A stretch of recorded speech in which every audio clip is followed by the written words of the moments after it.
আসসালামু আলাইকুম। খামেনি এই নামটার সাথে আসলে একটা গোটাল জাতির একটা ইমোশন জড়ায় আছে।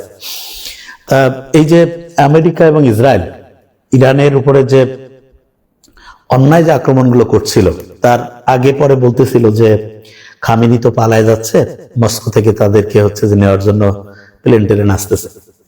কিন্তু আমরা যেটা দেখলাম সেটা হলো যে খামেনি দেশ থেকে পালায়ও নাই, দেশের মধ্যেই ছিল এবং উনি দেশকে কিভাবে সামনে আগায় নেওয়া যায়, কি কি কাজ করা যায়, সেই জন্য হচ্ছে মিটিং এর ব্যবস্থা করছিল। তো ওইখানে হচ্ছে সকালের দিকে হচ্ছে একদম ইসরায়েল এবং আমেরিকার যৌথ হচ্ছে আক্রমণ হয় এবং সেখানে উনি শহীদ হন। প্রশ্নটা হলো যে খামেনির উপরে আমেরিকার এত হচ্ছে আক্রোশ কেন, ইসরায়েলের এত বলা যেতে পারে যে হচ্ছে মেজাজ গরম কেন? কারণটা খুব সহজ, ইনি হচ্ছে ওদের সাথে কোনো ডিলিংসে যায়নি। ব্যাপারটা হচ্ছে উনি বলছে যে আমি আমার দেশকে রক্ষা করার জন্য, আমার দেশের মানুষের যে হচ্ছে মর্যাদা সেটা অক্ষুণ্ণ রাখার জন্য দেশের যা করা দরকার সেটা আমি করব। বাইরের দেশের হচ্ছে যে মানে হচ্ছে পুতুল সরকার হিসেবে আমি চলবো না। এই যে উনি যখন এই জিনিসটা হচ্ছে যে করতে গেছে, তখন আমেরিকার যে স্বার্থটা কি, যে একটা দেশ যাতে তার কন্ট্রোলে থাকে, সেইটা থেকে সে বের হয়ে আসলো। এবং ইন্টারেস্টিং পয়েন্ট, সম্ভবত 1979 সালে যখন হচ্ছে যে ইরানিয়ান যে বিপ্লব হলো, সেই সময় কিন্তু হচ্ছে যে ওটাকে কি বলে, যে হচ্ছে যে ওই ইরান যে হচ্ছে কন্ট্রোল করতো, সেটা কিন্তু হচ্ছিল যে হচ্ছে যে ওই যে শাহ পল্লবী, যে এক কথায় শাহ যে রাজবংশ ছিল তারা। এবং হ্যাঁ, শাহ রাজবংশ, যে এই রাজবংশ হচ্ছে দেখা যাইতো যে ওয়েস্টার্ন কালচার, ওয়েস্টার্ন যে সেইটাকে হচ্ছে এখানে পেট্রোনাইজ করতো এবং দেশের মধ্যে হচ্ছে বড় রকমের হচ্ছে অনিয়ম, দুর্নীতি, তেলের টাকা সব বিদেশে পাচার, এই কাজগুলো কিন্তু করতো।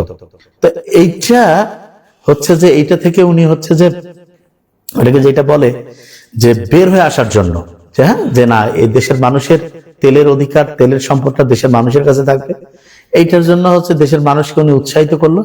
উনি মূলত ছিলেন রুহুল্লাহ খোমেনি, এনার হচ্ছে যিনি বলা যেতে পারে যে পূর্বসূরি। উনি হচ্ছে যে নির্বাসনে থাকাকালীন লেখা লিখতো এবং সবাইকে হচ্ছে যে উদ্বুদ্ধ করতো যে একটা দেশের কিভাবে অনিয়ম হচ্ছে, দুর্নীতি হচ্ছে। হতে হতে মানুষজন যখন সবাই একসাথে রাস্তায় নামলো, 1979 সালে হচ্ছে ওই রাজ পরিবার যে ছিল তাদেরকে হচ্ছে আমেরিকা নিয়ে গেল।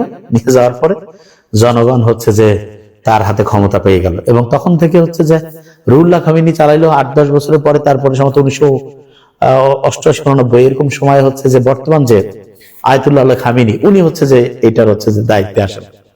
এবং দায়িত্বে আসার পরে আমরা নিশ্চয়ই জানি মাঝখানে অনেকগুলো ঘটনা আছে। আমেরিকার যে হচ্ছে যে সৈন্যদেরকে হচ্ছে যে এক জায়গায় হচ্ছে অ্যারেস্ট করে নিয়ে গেছিল, এই সবগুলো জিনিস আগের ঘটনা। আমেরিকা তাকে ভয় দেখাইছে, থ্রেট দিয়েছে, কিন্তু সে মাথা নত করেনি, এটা সত্যি কথা।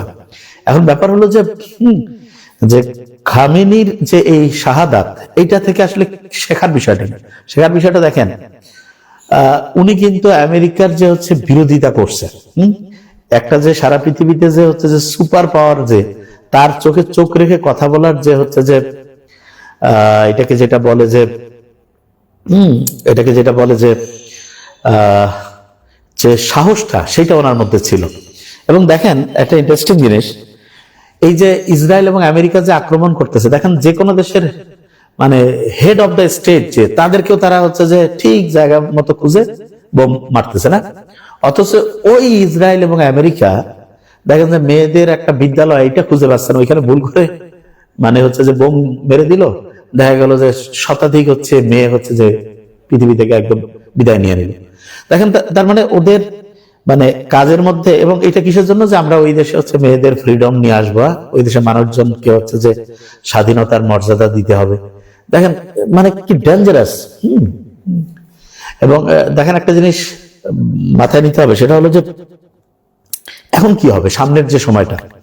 তো সামনের যেটা, যে এই যে আয়াতুল্লাহ খোমেনি যিনি ছিলেন, উনি কিন্তু একটা সিস্টেম তৈরি করেছেন। সিস্টেমটা এরকম, উনি যদি যায়, ওনার বদলে পরবর্তীতে 3 জন, যে প্রত্যেকটা ডিপার্টমেন্টের ধরা যাক যে ওই যে আছে না ইন্টারন্যাশনাল যে রেভলিউশনারি গার্ড আছে, সেইটার হচ্ছে যে হেড যিনি আছেন, উনি যদি কোনো কারণে শাহাদাত বরণ করেন, তারপরে একজন, উনি গেলে আরেকজন, এরকম করে প্রত্যেকটারই হচ্ছে ডিপার্টমেন্ট কেন্দ্রিক হচ্ছে যে কয়েকজন করে হচ্ছে স্তরে স্তরে লোকজন আছে। এবং দেখেন ইরান কিন্তু কখনোই কোনো দেশকে আক্রমণ করে না, নর্মালি করে নাই, তাকে আক্রমণ করছে। এবং কিসের উপর ভিত্তি করে? যে সে হচ্ছে সিকিউরিটি থ্রেট। অথচ সবচেয়ে বেশি সিকিউরিটি থ্রেট হচ্ছে কোন দেশ? যে কেউ দেখেন সারা পৃথিবীতে সবচেয়ে বেশি মানে 2 নম্বরই কাজগুলো কে কে করছে আপনি দেখেন তো। মানে কোন সারা পৃথিবীতে পারমাণবিক বোমা কোন দেশ ফেলছে? হ্যাঁ, তারপরে হচ্ছে যে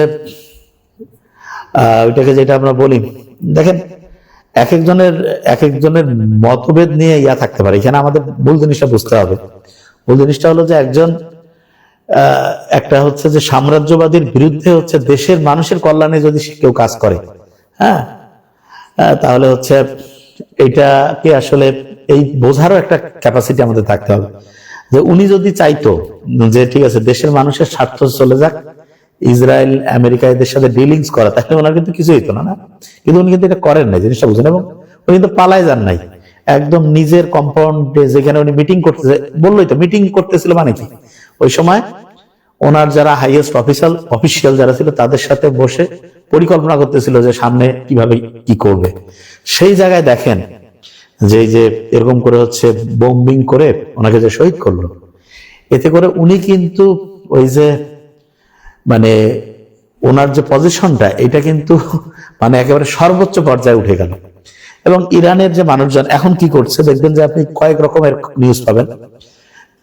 বেশিরভাগ জায়গায় যদি অথেন্টিক নিউজ আমরা দেখি তাহলে দেখবো যে ওনার এই শহীদ হওয়ার পরে ইরানের লক্ষ লক্ষ মানুষ রাস্তায় এসে শোক প্রকাশ করছে। হ্যাঁ, কিছু কিছু জায়গায় কিছু কিছু মানুষজন আছে যে হচ্ছে যে ওনার হচ্ছে যে কোনো কারণে বিরোধিতাকারীও আছে। সব সময় তো কোনো না কোনো জায়গায় কিছু হচ্ছে, এটা কি বলে ওই যে সিরাজউদ্দৌলার সময় কি ছিল জানি, মির্জাফর তো থাকি, তো প্রত্যেক দেশে এরকম থাকে। কিন্তু ডেঞ্জারাস জিনিসটা যেটা খেয়াল করে দেখেন যে ওনার হচ্ছে যে মানে শাহাদাতের পরেও যে কয়েকজনকে হচ্ছে সামনে রাখছে তাদের মধ্যে কিন্তু দেখেন যে আরেকটা বলে রাখি যে 3 জনকে রাখছে সম্ভবত। একজন হচ্ছে বোধহয় যিনি গ্র্যান্ড মুফতি মানে আগে প্রধান বিচারক, তাকে রাখছেন। আরেকজন সম্ভবত প্রথম যে খামেনি ছিলেন, মানে আমরা যদি বলি রুহুল্লাহ খামেনি, ওনার হচ্ছে সম্ভবত নাতি, হ্যাঁ, হাসান খামেনি। ওকে, হ্যাঁ, তো এই জিনিসটা হচ্ছে মাথায় হ্যাঁ এখন আমি যাচ্ছি। তো এই জিনিসটা মাথায় নিতে হবে। আর আরেকটা জিনিস যেটা আমার মনে হয়, দেখেন যে এপস্টেইন যে ফাইল আছে আমেরিকার, হ্যাঁ, যেখানে হচ্ছে যে সারা পৃথিবীতে কারা কিরকম 2 নাম্বারি গুলো করে, তার মধ্যে তো জানেন ট্রাম্পের নাম সবচেয়ে প্রথমের দিকে আছে। এবং সে ওইখানকার ওই সোরবাটপারদের কমান্ডার ইন চিফ বলা যেতে পারে। তা ওই বলতেছে যে সবচেয়ে খারাপ লোককে মারছে। কিন্তু আসলে খেয়াল রাখবেন যে ট্রাম্পের মতো লোক, তার সততা, সাউন্ড কম নাকি, হ্যাঁ, ট্রাম্পের মতো লোক যিনি হচ্ছে যে মানে ক্যারেক্টারের দিক থেকে সবচেয়ে নিকৃষ্টতম এবং মানে মানুষ হিসাবে, মানে আমি আমেরিকার কপাল খারাপ আসলে, যেরকম খারাপ লোক একটা আমেরিকার প্রেসিডেন্ট হয়েছে। তো যাই হোক, সেটা ওদের ব্যাপার। ব্যাপারটা হলো যে ইনি সারা পৃথিবীতে দেখেন বিভিন্ন জায়গায় যে দেশের প্রেসিডেন্টকে, প্রাইম মিনিস্টারকে তুলে নিয়ে আসতেছে, বোম করে বিং করে মানুষ মারতেছে। এবং আমেরিকার যে কংগ্রেস আছে সেখান থেকে কোনো পারমিশন নিচ্ছে না। এরপরে দেখেন ইউনাইটেড নেশন যে আছে তাদের সাথে কোনো কথাবার্তা নাই, আলোচনা করতেছে। এর আগে কয়েক মাস আগে একটা আলোচনার মধ্যেই হচ্ছে বোম্বিং করছিল পারমাণবিক স্থাপনা, এইবারও আলোচনা চলতেছে। এই আলোচনার মাঝখানেই ওনারা হচ্ছে যে এরকম করে হচ্ছে আক্রমণ করছে। এবং ইন্টারেস্টিং জিনিস, আয়াতুল্লাহ খামেনি কিন্তু জানতো যে উনি অ্যাটাকের মধ্যে আছে। হ্যাঁ, উনি অ্যাটাকের মধ্যে আছেন, এই জন্য উনি কিন্তু বলে গিয়েছেন যে আমি 86 বছরের এক বৃদ্ধ, আমি তো যুদ্ধ দেখতেছি, আমি পৃথিবী থেকে যাওয়ার পরেও মানে আমি যদি শহীদ হয়ে যাই, হ্যাঁ হ্যাঁ, অনেক উচ্চ পর্যায়ের অফিসাররা মারা গেলেন, তার মানে মিটিং করছিল। তাহলে যে জিনিসটা সেটা হলো যে আমি যদি শহীদ হয়ে যাই তা আমার জায়গায় হাজার হাজার খামেনি দাঁড়ায় যাবে। আসলে ব্যাপারটা এটাই। এখন ইরানের মানুষজনকে ডিসিশন নিতে হবে যে ওনারা কি ইরাকের ভাগ্য বরণ করবে নাকি আফগানিস্তানের মতো, আফগানিস্তান এখন অবশ্য ভালো অবস্থায় আসছে, সিরিয়া, লিবিয়া, ইয়েমেন, এদের মতো অবস্থা কি হয়েছে সেটা যদি ইরানের জনগণ বুঝে তাহলে এই বাহিরের শত্রুর যে বুদ্ধি সেই বুদ্ধিতে চলবে না।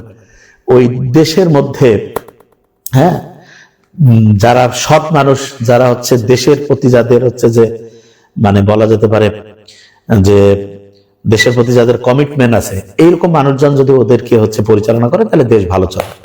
তা এইটা সামগ্রিকভাবে যা হয়েছে আমরা যেটা বুঝতে পারতেছি এখন সেটা এই পর্যায়ে। যে আমেরিকা সারা পৃথিবীর যত নিয়ম কানুন আছে সবগুলোকে হচ্ছে যে বলা যেতে পারে মানে কোনো নিয়মের তোয়াক্কা না করেই পৃথিবীর যে একটা মানে জঙ্গলের নিয়ম নিয়ে আসছে, ঠিক আছে। হ্যাঁ, এবং হচ্ছে যে এটা যেটা হয়েছে যে পৃথিবীতে আসলে তৃতীয় বিশ্বযুদ্ধ এগুলো আসলে যা কিছু হোক সামনে, একটা জিনিস মাথায় রাখতে হবে যে নৈতিকতার প্রশ্নে আমেরিকা পুরোটা কোলাপস করছে, বিশেষ করে তারা যেই সিস্টেমে কাজগুলো করছে। আর আয়াতুল্লাহ আলী খামেনি ওনার যে শহীদ, এটা কিন্তু মূলত বলা যেতে পারে ওনাকে অমরত্বের পর্যায়ে নিয়ে গেল।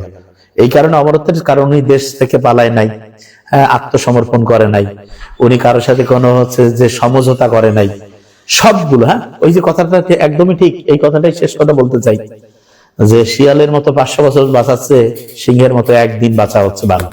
তা আসলে আয়াতুল্লাহ আলী খামেনি হচ্ছে সেই সিংহ পুরুষ যিনি মৃত্যুকে আলিঙ্গন করছে কিন্তু মাথা নত করেনি।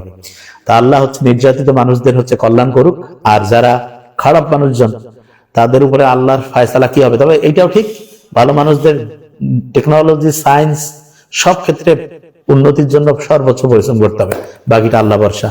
Thank you so much. আসসালামু আলাইকুম।